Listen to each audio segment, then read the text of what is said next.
saya akan mulai share presentasinya, deck-nya. Jadi nanti gantian nih presentasinya ya, antara Pak Nanang sama saya. Tapi tanya jawabnya nanti kalau ada yang mau ditanyakan along the way sepanjang perjalanan kami sharing ini, langsung aja tulis di kolom Q&A ya. Nanti kita akan berhenti kurang lebih presentasinya jam 7:30-an kali ya. Setelah itu kita akan lebih banyak diskusi, akan lebih banyak ngurusin soal tanya jawab gitu dengan Bapak Ibu sekalian. Ya. Nah, jadi kalau operational excellence itu saya senang ngambil ilustrasinya seperti lomba atau bukan lomba, seperti tim terjun payung yang berkelompok. Ya. Yang terjun banyak, terjunnya tidak saat yang bersamaan, selalu ada selisih antara satu orang dengan orang lain. Kecepatan turunnya juga beda-beda, berat badannya beda-beda gitu ya, tingkat gravitasi dipengaruhi oleh gravitasi, jadi kecepatannya pasti akan berbeda. Tapi mereka bisa manage dalam satu periode, bisa dalam ketinggian yang sama, dan mereka membentuk formasi. Nah, kenapa saya senang pakai ilustrasi ini? Karena yang namanya tim sales, apalagi kita punya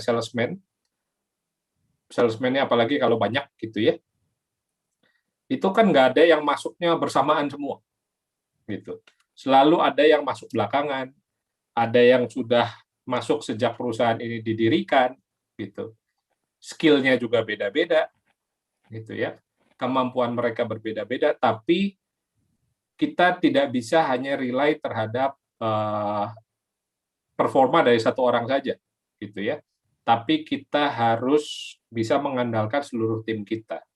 Oleh karena itu, kita akan bahas mengenai operational excellence itu, rutinitas salesman itu harus gimana sih cara mengelolanya, gitu ya. Karena repot ya. Saya sama Pak Nanang itu di dunia sales udah lebih dari 20 tahun, dan dari pengalaman kami, banyak orang sales itu, banyak dari kita, banyak dari leader-leader, itu menghukum salesman yang performnya paling bagus. Jadi kalau ada 10 orang salesman, ada satu orang salesman yang performance-nya paling bagus, biasanya dia yang dihukum. Dihukum dengan dikasih target paling tinggi, ya, dikasih target paling besar.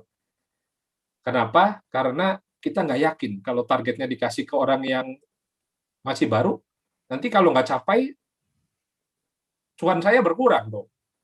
Jualan saya berkurang dong. Jadi mau nggak mau akhirnya kita menghukum mereka yang performanya bagus.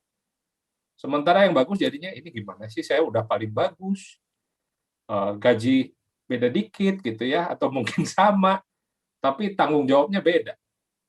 Nah, oleh karena itu penting sekali untuk kita bisa mengelola tim kita, gitu ya. Nah, silakan Pak Nanang, mungkin kenalan dulu Pak Nanang. Oke, selamat sore semuanya. Sebelum kita mulai, supaya lebih kenal ya, saya sebelumnya punya pengalaman di sales ya. Jadi pada kesempatan ini sebenarnya kita bukan mau ngajarin, tapi kita hanya sharing pengalaman kita yang 25 tahun lebih ya di sales. Saya itu dimulai bekerja di Procter & Gamble. Pada waktu itu saya setelah bekerja di beberapa perusahaan, saya masuk PNG sebagai manajemen trainee. Jadi saya selama 6 bulan jualan di sana gitu ya. Dan alhamdulillah saya habis waktu 4 tahun di Sumatera, 3 tahun di Jakarta. Jadi 7 tahun. Di mana 2 tahun terakhir jabatan saya adalah sebagai training manager di PNG. Nah, setelah itu saya pindah ke perusahaan cigarette company di Philip Morris ya. Jadi saya di sana hampir 3 tahun. Setelah itu saya pindah ke perusahaan lokal, Kombipar, obat-obatan. Jadi saya udah dari perusahaan consumer good masuk ke cigarette company, ke obat-obatan ya, obat batuk. Mungkin ada yang tahu semua ya, obat batuk, obat kombi gitu ya. Terus setelah itu saya pindah ke Nokia hampir 8 tahun saya di sana ya. Saya megang region Indonesia Timur, setelah itu pindah ke Barat ya. Dan terakhir saya 5 tahun terakhir saya pindah ke perusahaan distributor yang khusus jualan obat-obatan dan alat kesehatan, yaitu di APL, Anugerah Parmindo Lestari. Itu cukup besar lah untuk Indonesia. Jadi mudah-mudahan Bapak Ibu sekalian pada kesempatan ini saya bisa sharing ya apa yang saya alami. Jadi Bapak Ibu sekalian nggak harus menghabiskan waktu 2 tahun seperti saya gitu ya. Itu akan jauh lebih efisien. Itu Pak Januar. Oke, thank you Pak Nanang gitu ya. Nah, Pak Nanang ini senior saya gitu ya. Saya dulu belajar jualan juga sama Pak Nanang. Uh, jadi saya juga memulai karir sales saya di P&G sama seperti Pak Nanang. Dan di P&G itu kami belajar sales benar-benar dari dasar gitu ya. Artinya naik motor, bawa saddlebag, bawa barang, Pantene, Rejoice, Fix Formula 44, Pampers sama Whisper waktu itu ya, Pak Nanang ya. Betul, betul. Satu hari harus kunjungan 30 toko, yang efektif harus 24 toko, yang efektif atau strike rate-nya atau yang bertransaksi atau efektif call, apapun sebutannya itu harus 80%-nya. So 52 minggu jadi salesman gitu ya di P&G itu. Tahun pertama 52 minggu, 1 tahun full itu harus jadi salesman. Mulai dari acting sebagai salesman. Acting sebagai salesman. Ya. Betul. Mulai dari toko kecil, toko retail, terus toko-toko grosir, sampai ke toko-toko modern gitu ya, minimarket, supermarket dan lain-lain. Nah, dari situ kita belajar gitu ya bahwa salah satu kunci untuk bisa manage tim sales itu adalah dengan kita tahu apa sih kerjaan mereka sehari-hari. Gitu. Ada sebuah kalimat yang bilang bahwa jangan pernah minta orang lain untuk melakukan sesuatu yang kita sendiri nggak bisa. Ya, jadi pengalaman saya selama 1 tahun sebagai acting salesman itu banyak sekali mengajarkan kami gitu ya untuk bisa memahami apa sih yang mereka lakukan. Bahkan ketika selesai 1 tahun training acting salesman itu, kita lihat reportnya salesman, kita tahu kok hari itu dia kunjungan toko ke 30 toko atau tidak. Hanya dengan lihat report. Gitu ya. Karena kita ikut menjalani sendiri. Dan sepanjang perjalanan karir saya seterusnya gitu ya, dari P&G ke Mead Johnson, jualan produk yang cukup premium, susu bayi gitu ya, 1 kaleng waktu itu minimal harganya Rp100.000. Jualannya hanya di toko-toko tertentu, banyak berhubungan dengan bidan, harus bisa menjelaskan ke dokter anak apa sih keunggulan produk kita dibandingkan produk lain, harus bertatapan atau berhadapan dengan konsumen-konsumen yang tingkat pendidikannya jauh lebih baik, gitu ya. Itu mengajarkan perspektif yang berbeda lagi, gitu, bahwa kita harus punya product knowledge yang baik, selain dengan kemampuan kita berkomunikasi. Tapi pindah lagi ke perusahaan lain, gitu ya. Saya pernah di Johnson Johnson, pernah di Nokia, pernah di British American Tobacco, dan pernah jadi distributor untuk P&G juga, di mana salesman kami waktu itu ada 600 orang. Kita juga belajar gitu ya bahwa nggak gampang ngurusin salesman ini, sama sekali nggak gampang gitu ya. Kelihatannya gampang, tapi ternyata enggak. Tapi kalau kita bisa manage mereka dengan lebih baik, kita bisa kelola tim kita dengan sungguh-sungguh, maka hasilnya memang akan sangat-sangat rewarding sih buat kita. Kenapa? Karena tanpa ada sales, tanpa ada tim sales, maka jualan kita ya segitu-segitu aja. Salah satu kenapa kita perlu merekrut tim sales, itu ya tujuannya supaya jualan kita naik. Gitu. Banyak dari kita, banyak dari peserta workshop kami juga yang mulai bisnisnya sendiri, belum pakai salesman dulu, gitu ya. Jadi banyak yang ngerasain, jadi sales itu susahnya kayak gimana, jatuh bangunnya seperti apa. Tapi begitu udah punya sales, kok dia nggak punya sih mental yang kuat seperti saya, gitu ya. Atau kok dia nggak ngototnya beda sih, gitu ya. Kok nggak punya sense of ownership. Nah, Dari berbagai macam pengalaman yang kami lalui dari berbagai interaksi yang kami dapatkan juga, kami percaya gitu ya, salah satu kunci untuk mengelola tim sales yang baik itu adalah dengan memastikan aktivitas harian salesman itu terlaksana dengan baik. Jadi kuncinya di hariannya, gitu ya. Bagaimana kita mengelola aktivitas harian. Oke. Nah, ini ya. Jadi kalau kita ngomong objektifnya untuk mengelola bisnis operational excellence itu apa sih? Yang pertama, target bisa dicapai oleh salesman. Oke. Eksekusinya berjalan dengan baik. Terus salesman tingkat stresnya dikurangi, gitu ya. Salesman kok stres? Oh ya pasti stres lah, punya target gitu ya. Kalau target nggak capai, nggak dapat insentif atau nggak dapat komisi. Kalau nggak dapat komisi, nggak ada yang bisa dia bawa pulang buat keluarganya. Oleh karena itu dia stres biasanya sama target. Oke. Terus bagaimana menjaga semangat salesman untuk mencapai target mereka? Dan yang terakhir adalah lebih responsif gitu ya. Ini salah satu kunci sebenarnya, bahwa jangan terlambat melakukan review. Karena kalau terlambat melakukan review biasanya terjadi surprise. Surprise di akhir bulan gitu ya. Dan surprise-nya bukan surprise yang menyenangkan.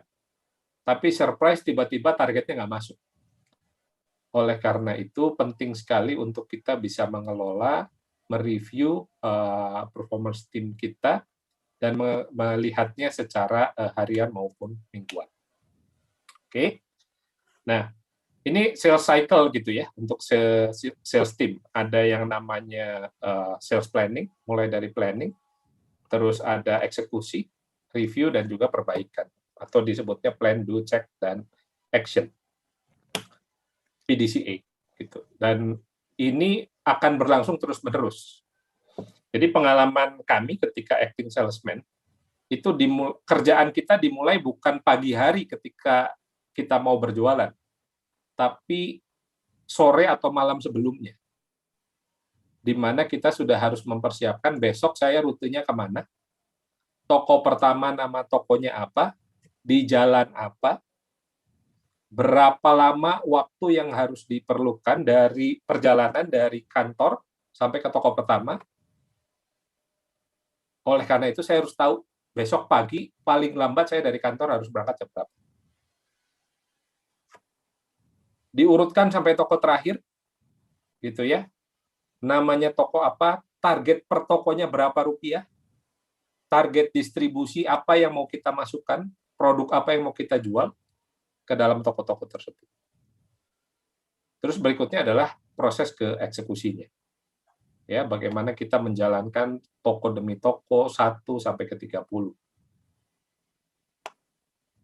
Nah, review itu bukan dilakukan di akhir hari, gitu ya. Tapi review itu dilakukan setelah toko pertama. Ya, review dilakukan setelah toko pertama. Nah, setelah kita review apa yang terjadi di toko pertama, berhasil atau tidak, lalu toko kedua saya harus ngapain sih? Perbaikan atau koreksi apa yang harus saya lakukan? Nah, ini adalah sales cycle dalam skala yang sangat-sangat mikro. Langsung level ke hariannya.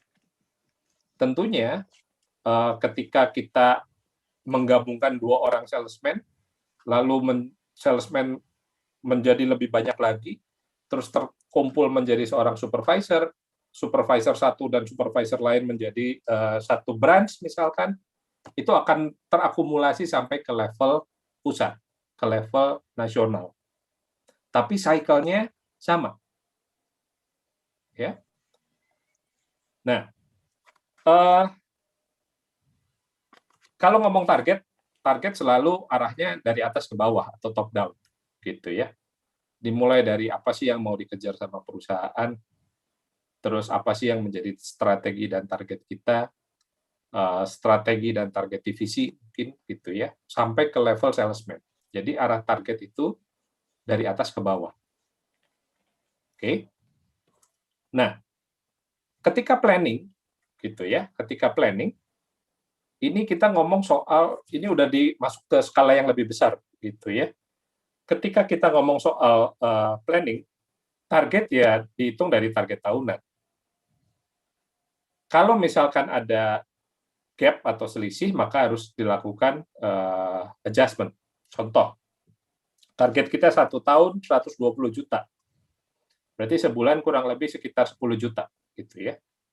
Tapi kalau bulan ini achievement kita hanya 9 juta, maka kita punya utang target 1 juta. Nah, utangnya ini mau dibayar kapan? Mau dicapai kapan? Ya, itu makanya yang harus dilakukan adjustment.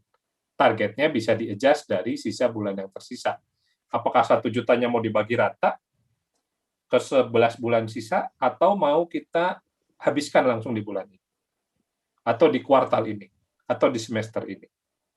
Ya.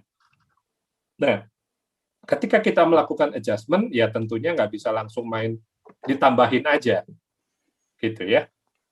Tapi kita harus tahu bahwa ketika kita nambahin target, itu kita harus tahu dan harus kasih tahu ke tim kita cara achieve-nya tuh bagaimana, cara mencapainya tuh bagaimana.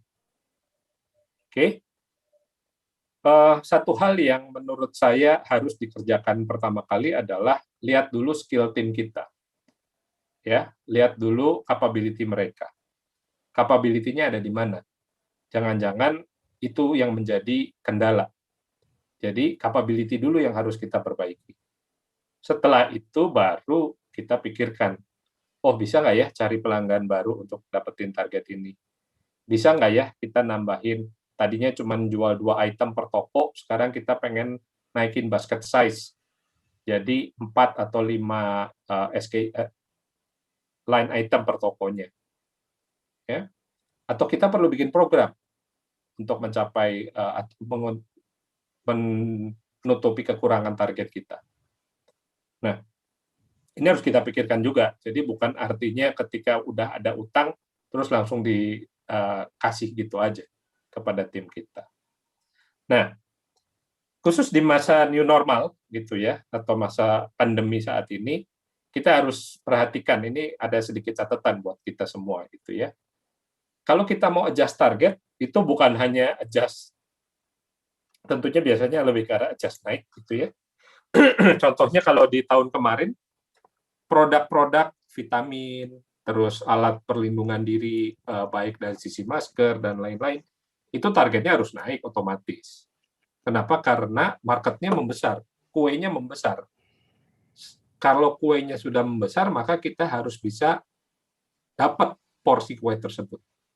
Gitu ya, karena orangnya yang nyari sekarang. Nah, di sisi lain, bila produk kita terkena imbas yang begitu besar, contohnya kayak traveling dan lain-lain gitu ya, coba cari kemungkinan untuk forward selling. Forward selling dalam hal yang positif tentunya gitu ya. Kita jual voucher hotel untuk dipakai di periode yang akan datang. Tapi kita jual sekarang dengan harga yang mungkin agak lebih murah, supaya apa? Supaya kita bisa manage cash flow kita. Supaya kita bisa manage dari sisi target kita. So, ini kunci dasar utamanya dulu gitu ya. Jadi target, bagaimana target itu harus di breakdown sampai ke level salesman. Dan target itu harus di breakdown sampai ke level yang paling kecil. Gitu. Tipsnya begini ya, Bapak Ibu. Karena ini mini kelas, jadi saya share-nya langsung aja. Tipsnya adalah, kalau target harus di breakdown sekecil-kecil. Kalau targetnya 120 juta, daripada ngomong target 120 juta, kita coba breakdown lebih kecil. Setengah tahun berarti 60, 3 bulanan 30, 1 bulan 10, 1 bulan 10 per minggu cuma 2,5 dibagi 5 hari kerja, oh 1 hari cuma 500.000, 500.000 1 hari kunjungannya ke 10 customer, oh 1 toko, 1 konsumen 50.000. Oke, kita daripada ngomong target kamu 120 juta ke salesman kita, mending kita ngomong target kamu itu 50.000 per toko per hari. 1 hari kunjungin 10 toko ya. That's it. Sehingga mereka punya gambaran, oh ternyata nggak berat-berat amat sih untuk mencapai target saya. gitu ya. Nah, Pak Nanang, silakan Pak Nanang. Ya, oke. Oke, saya lanjut ya. Yang kedua, kalau kita mau bikin planning, jadi kita judulnya pertama planning dulu. Planning, do, PDCA, plan, Plan, planning, do, do, check, check, action. action. Jadi pada tahap planning ini yang paling penting ketika kemarin kita udah membuat target tahunan untuk company. Setelah itu kita buat target per bulan, per salesman. Salesman itu ada salesman 1, salesman 2, 3, 4 dan sebagainya. Nah, itu target tahunan per salesman, gitu ya. Nah, ketika kita breakdown target ini, kita harus mempertimbangkan berapa sih rata-rata penjualan mereka selama setahun itu. Jadi itu adalah sebagai organiknya. Itu jangan sampai turun dari tahun lalu gitu kan. Nah, itu lihat historical data. Kedua, kita juga harus lihat juga ini berdasarkan rata-rata tahun lalu bisa 3 bulan atau 6 bulan ya. Nah, yang kedua, lihat juga opportunity dari masing-masing salesman ini. Karena seperti dikatakan Pak Januar tadi, bahwa salesman itu jangan sampai salesman yang udah nyampe target terus, targetnya ditambahin naik lagi, kontribusinya tambah gede. Jadi itu seperti apa? Seperti dapat hukuman gitu kan. Tapi itu juga ada tekniknya lah supaya mereka tetap happy dengan target yang lebih tinggi. Harusnya itu ada motivasi tertentu. Tapi pada dasarnya ketika kita tahu salesman A seperti apa, salesman B seperti apa, kekurangannya, ya kita bisa nambahin opportunity itu. Contohnya bisa, salesman A biasa jualan di toko tertentu itu sekitar 10 SKU, tapi salesman B itu hanya 4 atau 5. Berarti salesman B itu masih punya kesempatan untuk naikin penjualan menjadi 5 SKU. Nah, pada saat itulah kita harus yakinkan mereka. Tapi di sini nggak cukup di situ aja bahwa kita hanya naikin target dari jumlah call, jumlah SKU dan sebagainya. Tapi tugas kita adalah membimbing mereka supaya mereka bisa eksekusi itu. Gimana caranya? Sebenarnya di dalam training ini harusnya adalah namanya training the trainer untuk para supervisor atau para manajer gimana untuk kontrol tim di lapangan. Karena pada dasarnya harassment itu ketika mereka ke lapangan itu kayak black box. Apa yang mereka lakukan kita nggak tahu gitu ya. Nah, yang berikutnya bahwa target dari masing-masing salesman itu harus smart juga. Artinya apa? Spesifik, measurable, achievable, dan ada time frame-nya, gitu ya. Jadi mereka jangan sampai salesman yang baru, gitu ya, karena kita pengen berdasarkan keadilan, targetnya kita bagi rata misalnya, atau walaupun juga kontribusinya berdasarkan area, tapi kita nggak mempertimbangkan kemampuan salesman. Akibatnya apa? Ketika akhir bulan, salesman yang lain nyampe target, satu salesman nggak nyampe target, secara total dari tim itu nggak akan kecapai juga. Itu agak sedikit berbahaya juga. Makanya tugas kita gimana caranya emang nggak gampang ya membagi target ini. Karena target ini ketika kita bagi ke salesman belum tentu semua orang puas. Yang tambah gede akan ngegerutu gitu ya. Yang kebagian kecil juga mereka akan senang-senang aja gitu ya. Tapi tugas kita gimana caranya supaya salesman yang kebagian target besar itu tetap termotivasi. Ya kita ngomongnya jangan ngomong jangka pendek, jangan ngomongin selalu insentif gitu ya. Karena insentif kan tergantung pencapaian sales dari target. Nah, tugas kita adalah gimana membuat dia sadar bahwa kalau target semakin tinggi, growth-nya semakin tinggi dari tahun ke tahun itu akan direview, itu akan berpengaruh terhadap performa dia selama tahunan.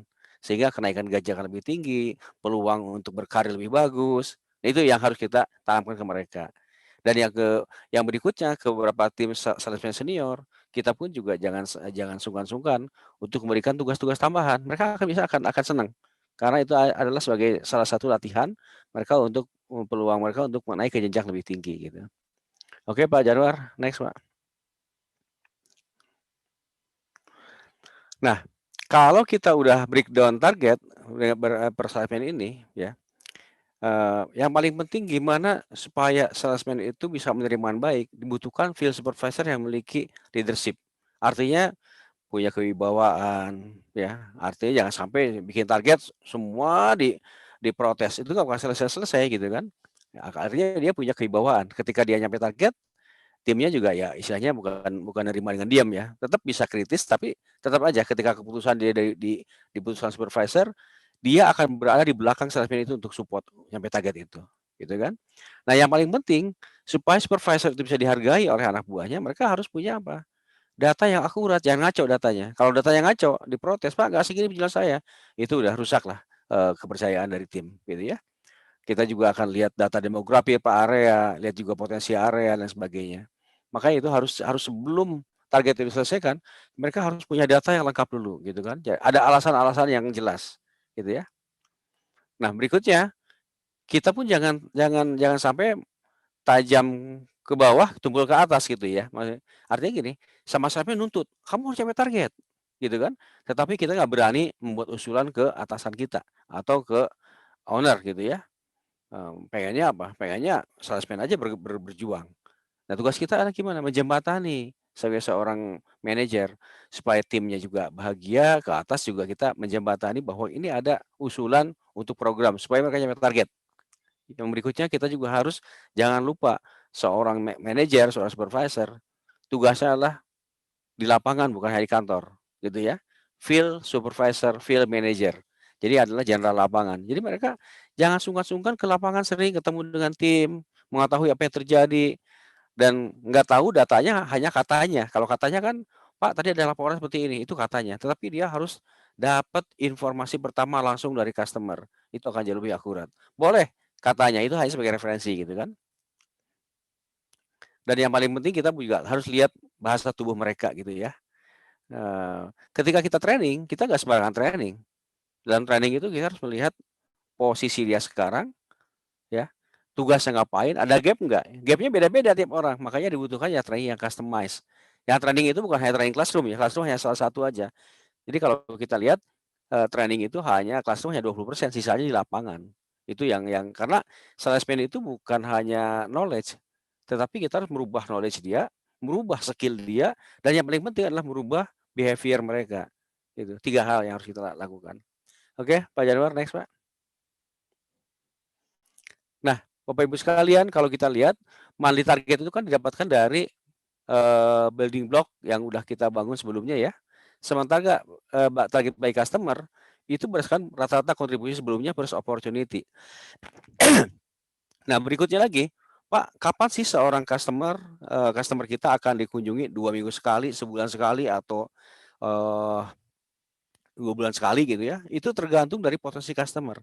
Semakin besar customer itu, kita harus sering dikunjungin. Karena kalau enggak, mereka akan istilahnya akan dibina oleh kompetitor kita, gitu ya. Nah, mereka akan lebih cepat sama orang yang lebih dekat hubungannya. Makanya kita jangan sampai kehilangan customer-customer kunci ini. Nah, kalau kita udah ketahuan berapa target per customer per bulan, misalnya gini, kita punya target 300 juta. Customer kita punya 300, anggaplah rata-rata 1 juta. Customer A, kunjungannya sebulan 2 kali, berarti sekali kunjungan targetnya 500.000. Kalau customer B, targetnya adalah 4 kali seminggu misalnya, 300 juta bagi 4. Jadi seperti itu. Makanya di bawah adalah target customer per call. Nah, tadi Pak Jarwo udah katakan, kalau kita punya target per bulan cukup besar, kita bisa breakdown target by customer, terus udah gitu target per kunjungan. Tujuannya apa? Supaya mereka secara psikologis, aduh hari ini target saya cuma 500.000, udah bisa fokus ke sana aja. Jadi nggak usah mikirin besok seperti apa sebagainya, besok pikirnya yang baru lagi gitu kan. Kecuali kalau ada hari ini utang, ya mereka harus mikirin ke yang besoknya. Itu adalah salah satu konsekuensi. Oke, next Pak. Nah, ini seperti yang saya sebutkan sebelum-sebelumnya ya. Di sini tip-tip aja untuk memudahkan breakdown by customer gitu ya.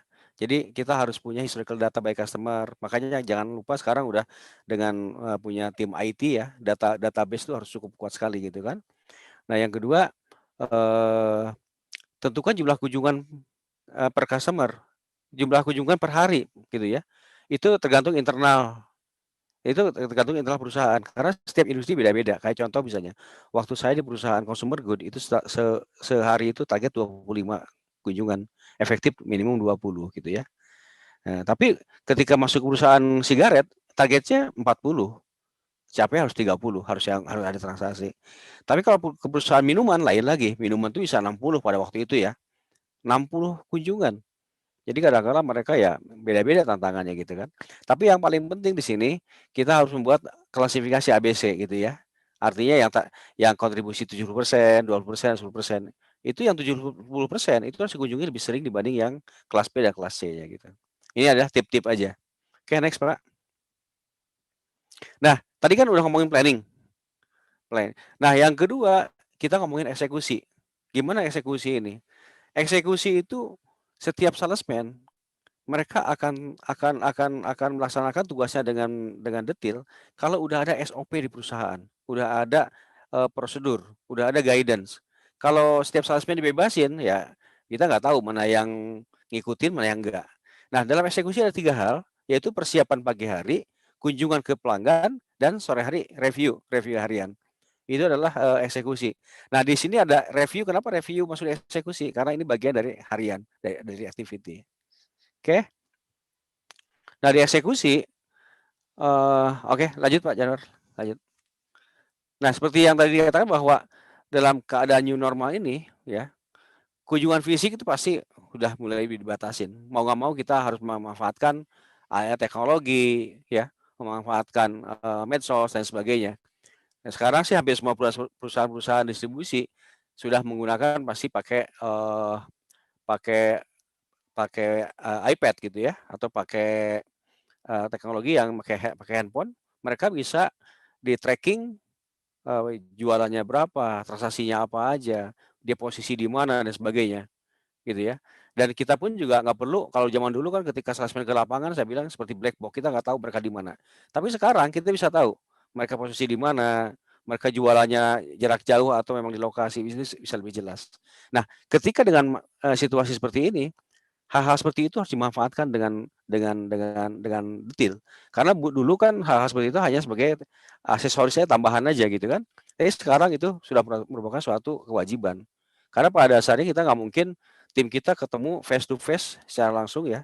Risiko terlalu tinggi, jadi kita tetap aja walaupun mereka nggak ketemu secara langsung, tetapi secara kualitas mereka bisa dipertahankan.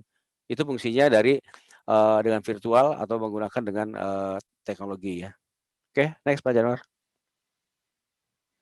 Nah, dalam persiapan ini pastikan bahwa semua supervisor memastikan bahwa setiap salesman melakukan perencanaan. Hari ini mau kemana, ya, targetnya berapa per customer. Mereka itu bisa merubah kalau yang tujuannya bukan, kan ada jualan itu ada 2 macam. Ada yang hard selling, ada yang soft selling. Kalau hard selling hari ini jualan harus jadi uang, itu hard selling. Tapi juga ada yang soft selling, artinya untuk mencari pelanggan baru. Pelanggan baru itu yang tadinya prospek, berubah jadi cold customer, menjadi warm customer, menjadi active customer. Nah, itu dari situ pun juga walaupun customer baru yang belum ada transaksi, itu tetap ada target. Tapi targetnya ini, status. Dari prospek menjadi cold, cold jadi warm misalnya, terus jadi aktif. Kalau udah jadi aktif, itu targetnya bukan lagi status ini, tapi targetnya adalah target sales gitu kan. Jadi seperti itu. Nah, seperti yang dikatakan bahwa setiap hari harus direview, tujuannya apa? Untuk memastikan bahwa target bulanan kecapai. Utang-utang yang kemarin itu harus diperhitungkan menjadi utang sisa didistribusikan ke hari-hari sisanya. Tetapi kalau ada salesman melebihi target, itu jangan dianggap sebagai jangan mengurangi target berikutnya, ya. Itu dianggaplah sebagai tabungan. Karena pada dasarnya kita nggak tahu apa akan terjadi di minggu depan, bulan depan, gitu ya.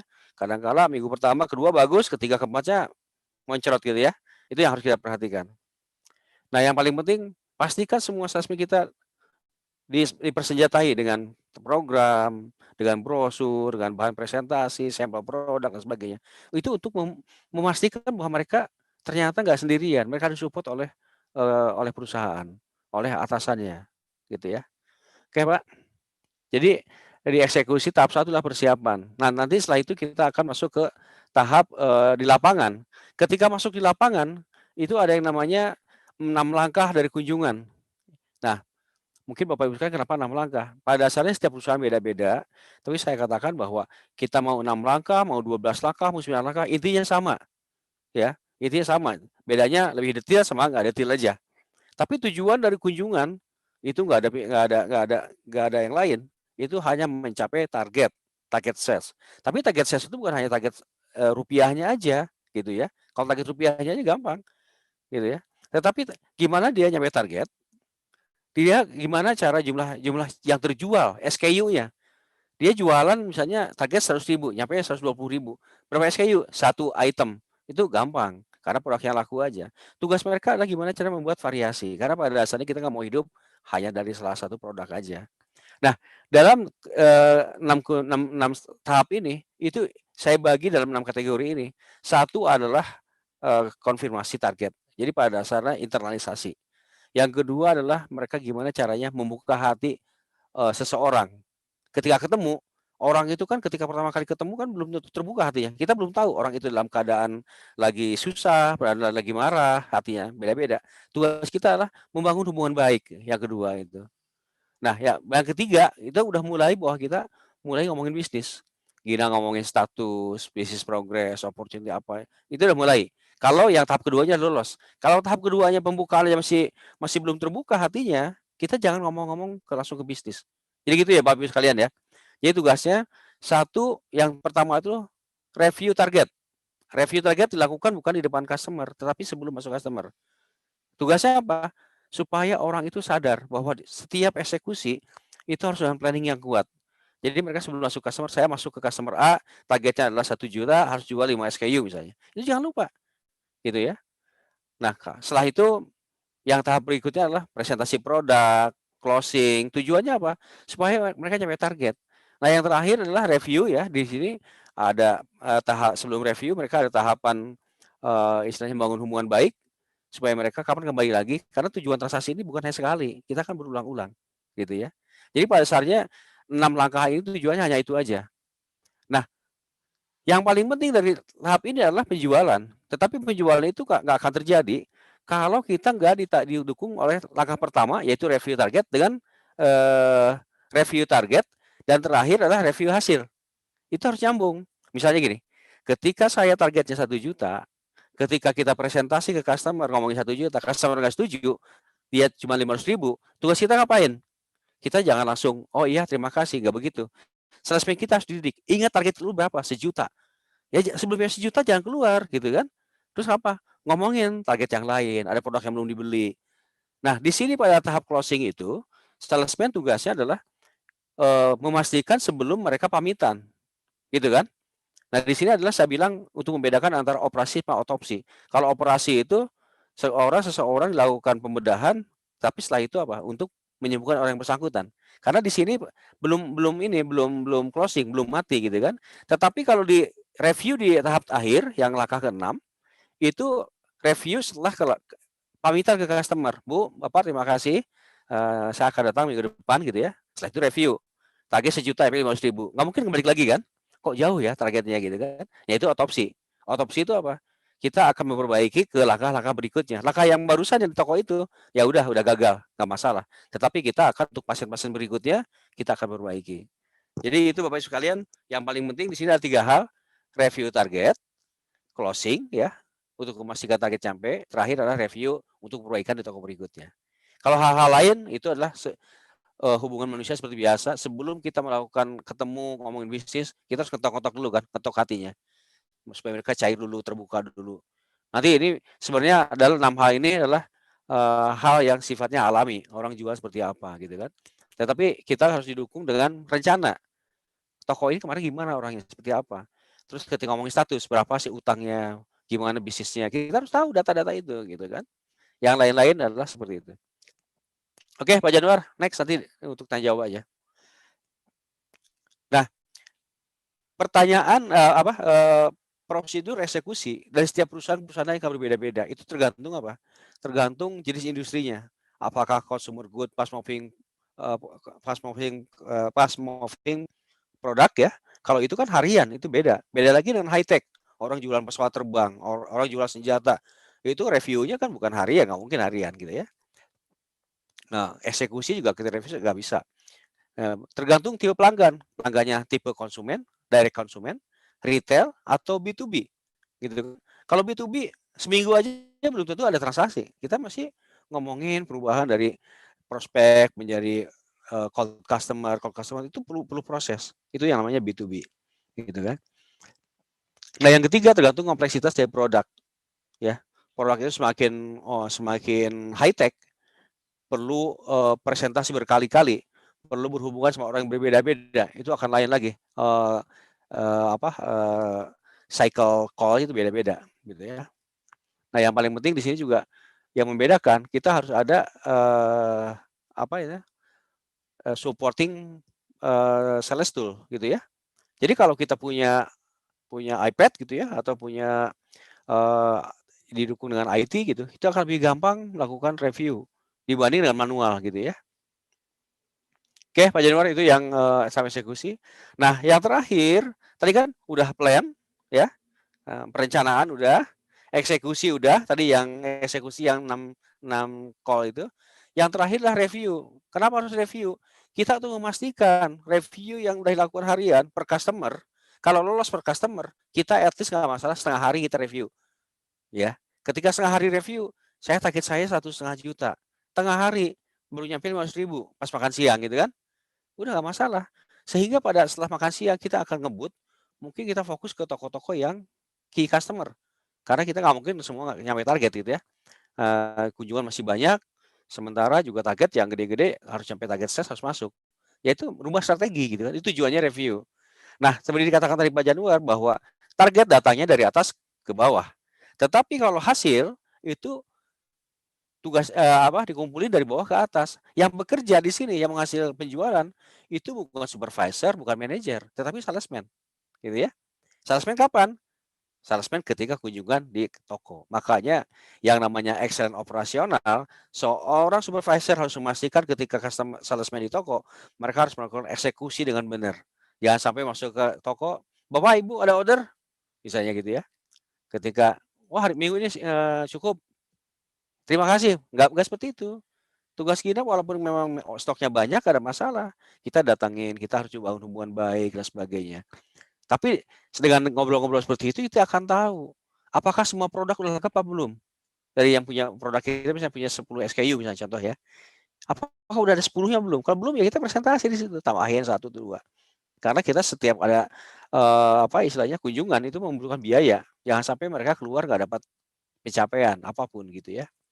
Minimum nggak nyampe target, at least jumlah call masuk gitu ya.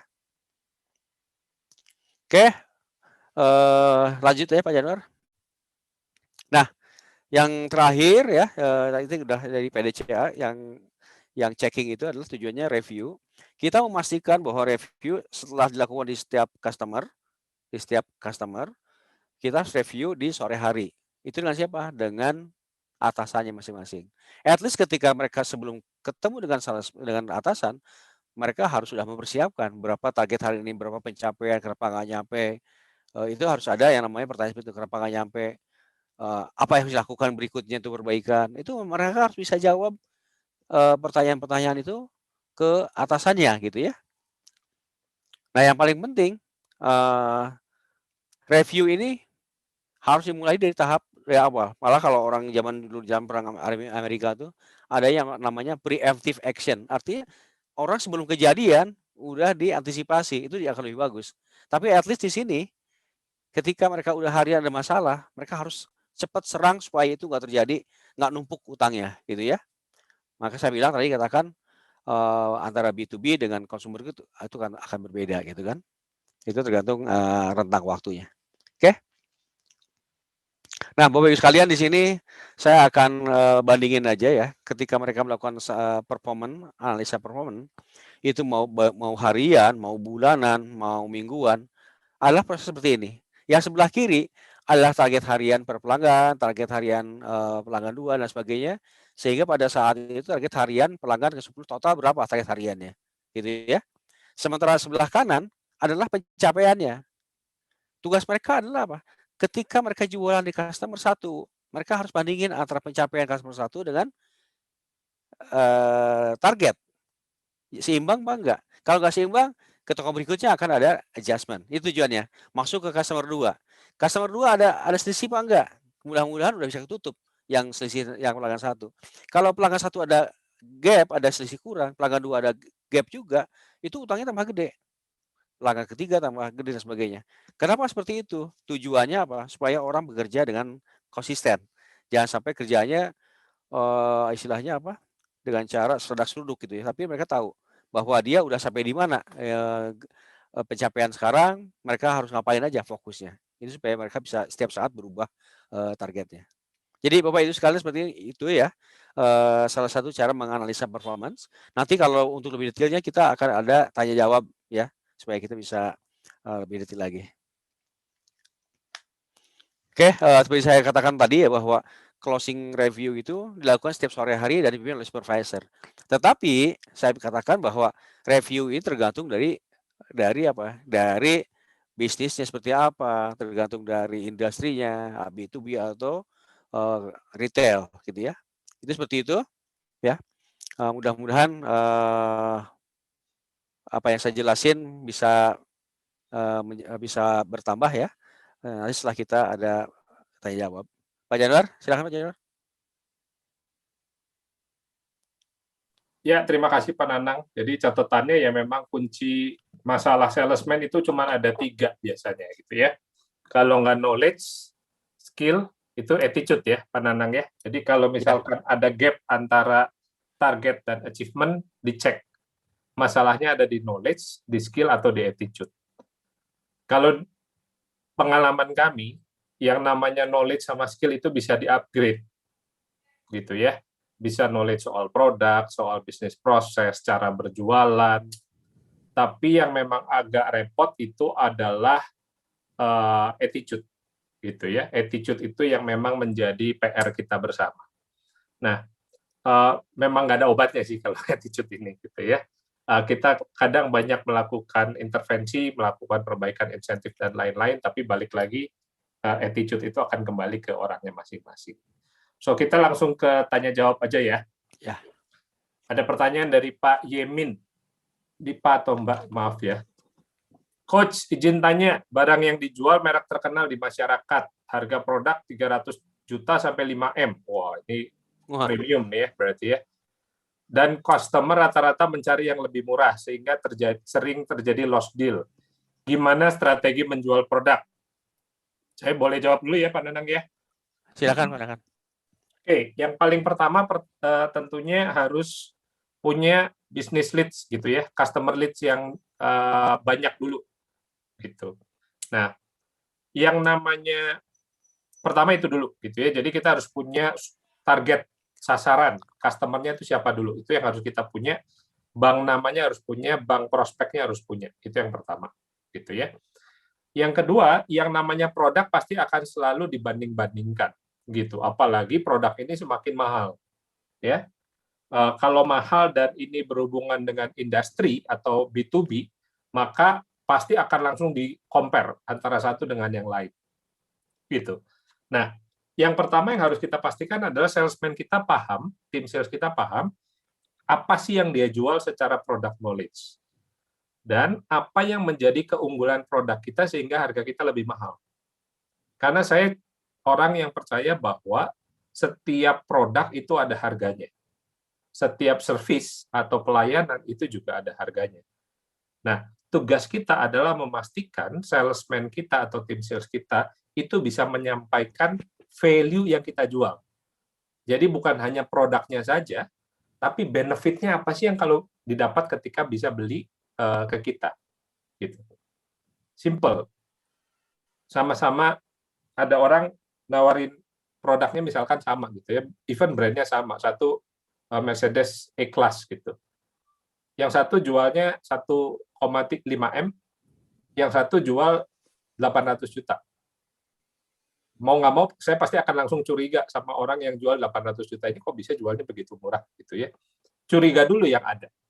Nah, tapi ketika memang ternyata semua sama, tugas kita adalah meyakinkan kenapa sih value kita lebih tinggi. Sekali lagi bukan hanya nilainya, tapi value-nya, gitu ya. Bukan hanya rupiahnya, tapi value-nya. Kenapa sih produk kita harus dijual lebih mahal? Begitu ya Pak ya. Dan kalau memang belum bisa ya, saya sih percaya itu mungkin bukan customer-nya kita. So betul. Jangan takut Pak, customer masih banyak, potensial customer masih banyak. Gitu. Ya. Oke. Bagaimana memberikan ukuran untuk reward dan punishment? Set KPI sih ya, Mbak Ineke ya, kalau menurut saya. Jadi kalau kayak contoh yang tadi Pak Nanang sama saya cerita ketika kita jadi acting salesman, ya ukurannya satu hari bisa jualan ke 30 toko. Itu yang jadi KPI kita. Kalau kurang dari 30 maka tidak bisa capai. Nah, dari situ yang bisa diukur sebagai patokan untuk reward dan punishment. Saya tambahan Pak Januar. Yes, silakan. Sebenarnya untuk reward dan punishment itu kan pada dasarnya itu kita kalau kita udah sampai titik kulminasi ya. Kalau di tahap awal setiap hari kita ingetin dan sebagainya. Terutama untuk yang perform, kita selalu bikin pujian di depan orang, itu kan nggak perlu pakai biaya sebenarnya, nggak harus insentif gitu ya. Itu akan membuat tim yang lain akan merasa harus begitu gitu kan, ngikutin. Jadi kita kalau bisa sih yang positif. Tapi pernah sih saya dulu pernah mengadakan suatu acara gitu ya. Setiap orang tuh di grade yang paling bagus adalah harimau misalnya, terus kambing, terakhir monyet gitu kan. Memang kelihatannya sih bagus gitu ya. Tetapi terus aja orang yang dikasih monyet itu nggak naik-naik. Ternyata apa? Dia memang depresi. Setiap kali ketemu depresi. Ya itu hati-hati gitu. Jadi memang pada dasarnya untuk orang-orang yang perform, kita boleh diumumin di tempat umum. Tapi buat orang-orang yang nggak perform, itu caranya apa? Dengan one on one. Jangan sekali-kali kita di depan umum dikasih tahu, gitu kan? Itu pengalaman saya seperti itu, gitu ya. Ya. Oke, Pak Januar. Untuk penjualan soft sales berikutnya, apakah bisa ditentukan jumlah visit customer per hari?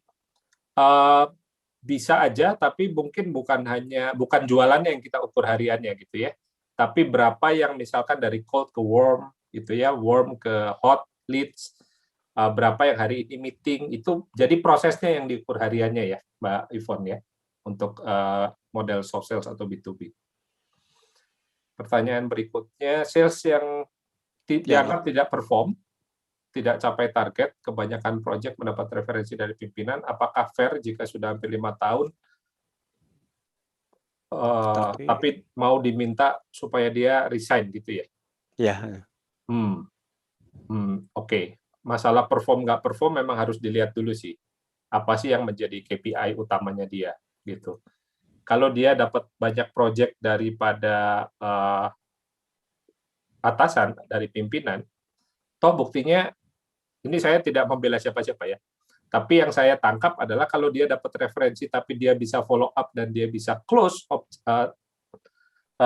leads tersebut, maka sebenarnya dia cukup perform. Itu sih kalau saya melihatnya secara sekilas, gitu ya. Tentunya jangan terburu-buru juga kalau kita ngomong soal memberhentikan salesman. Kenapa? Karena yang dikhawatirkan itu justru ketika kita berhentikan dia, kita dapat pengganti, itu butuh learning curve lagi, butuh pembelajaran lagi dari nol sampai dia bisa perform sama bagusnya dengan orang yang kita minta untuk resign. Itu ya, Mbak Ivon ya. Dari Pak Firman, gimana cara edukasi supaya nggak jual SKU yang itu-itu aja? Wah, oke. Karena kebanyakan salesman banyak bawa SKU yang ditawarkan yang udah laku aja biasanya. SKU. Memang ini kejadian Pak, umum di semua tempat ya Pak. Nggak usah takut, jangan sedih Pak. Tapi sekali lagi gini Pak Januar, yang seperti ini sih tergantung dari KPI yang kita ukur. Yes. Kalau kita KPI cuma sales, gitu ya, pasti orang untuk sales ya cari yang paling laku dulu, yang paling banyak diminta ya, itu wajar. Makanya kalau yang baiknya bisa aja targetnya selain sales itu adalah target misalnya jumlah SKU yang ditawarkan per kunjungan, berapa yang aktif di setiap customer, itu dihitung di KPI-nya. Itu kan berubah, insight itu kan tujuan merubah behavior mereka. Jangka panjang sih memang. Tetapi kalau mereka kok saya nyampe sales 5 miliar, target 4 miliar, kenapa kecil? Ternyata apa? Jumlah SKU dijualnya itu aja, jadi kecil. Nah seperti itu juga, ya itu mendidik gitu. Silakan Pak Januar. Insentifnya by SKU ya, Pak Nanang ya. Betul. Bisa jadi seperti itu Pak. Oke, next. Apakah alur untuk tim sales menawarkan B2B berbeda? Apa harus janjian via email atau telepon untuk pertemuan meeting dengan bagian purchasing customer atau langsung aja door to door? Depends, tergantung dengan produk yang kita bawa tentunya, gitu ya. Untuk produk yang berhubungan dengan kontrak jangka besar pasti harus ada pertemuan dulu, harus formal email dan lain-lain gitu. Tapi kalau B2B lebih ke arah kita misalkan contoh jualan seragam dan lain-lain, I think B2B masih bisa. Door to door itu masih bisa dilakukan. Jadi memang akan sangat tergantung terhadap produk yang kita bawa. Nah, mengenai steps-nya bagaimana alurnya dan lain-lain, menurut saya yang paling paham kita sendiri sebagai pemilik bisnis. Kita yang mungkin pernah berjualan sendiri dan akhirnya dari situ kita bisa memformulasikan apa sih yang bisa kita kelola gitu ya. Kalau tadi Pak Nanang bilang 6 steps seperti itu. Oke. Sedikit Pak Januar yang ini, yang Ya. B2B ya. Jadi kebetulan saya itu besarnya itu adalah di retail. Jadi jualannya itu B2C gitu ya, atau ke retail lah, bukan ke perusahaan besar. Tetapi saya udah punya pengalaman ketika saya ngurusin bisnis sendiri, saya harus B2B. Ya emang situasinya nggak gampang sih, tapi emang dibutuhkan kepercayaan diri yang berbeda. Mungkin yang lalu-lalu ya Pak Januar ya, kita selalu yang membedakan apa? B2B sama B2 retail. Yang membedakan adalah performa orang, salesnya harus beda, punya kepercayaan diri yang tinggi, mereka punya keyakinan komunikasi yang bagus, presentasi juga bagus, terus penampilan juga mungkin harus lebih pede dan sebagainya. Itu yang membedakan di situ. Tetapi yang paling penting gimana cara dia secara gigih, karena apa? Ini mereka harus merubah customer dari yang tadinya nggak ada transaksi sampai ada transaksi, dan transaksinya cukup besar. Jadi mereka mengambil keputusannya bukan hanya 1-2 orang, tapi harus melewat bagian purchasing, bagian usernya, bagian finance-nya, atau bagian top manajemennya. Itu perlu waktu gitu kan. Itu yang membedakan seperti itu. Jadi jangan berharap kalau ada perusahaan-perusahaan yang sifatnya B2B, mengharapkan si salesman itu jualan tiap hari ada hasil uang gitu kan. Itu nggak harus hard selling. Tapi ada yang penting prosesnya. Gimana prosesnya hari ini? Selama dia bisa jelasin gitu kan. Tapi ya kita kelihatan mana yang janji-janji palsu gitu kan. Saya udah presentasi tapi nggak ada hasil, bisa aja seperti itu. Tapi tugas kita adalah kalau kita udah punya pengalaman kita bisa tahu gitu kan. Tetapi memang untuk training yang paling penting gimana caranya kita bisa meyakinkan tim ini dengan ngasih contoh ke mereka gitu. Gini loh caranya gitu ya. Itu Pak Januar. Oke.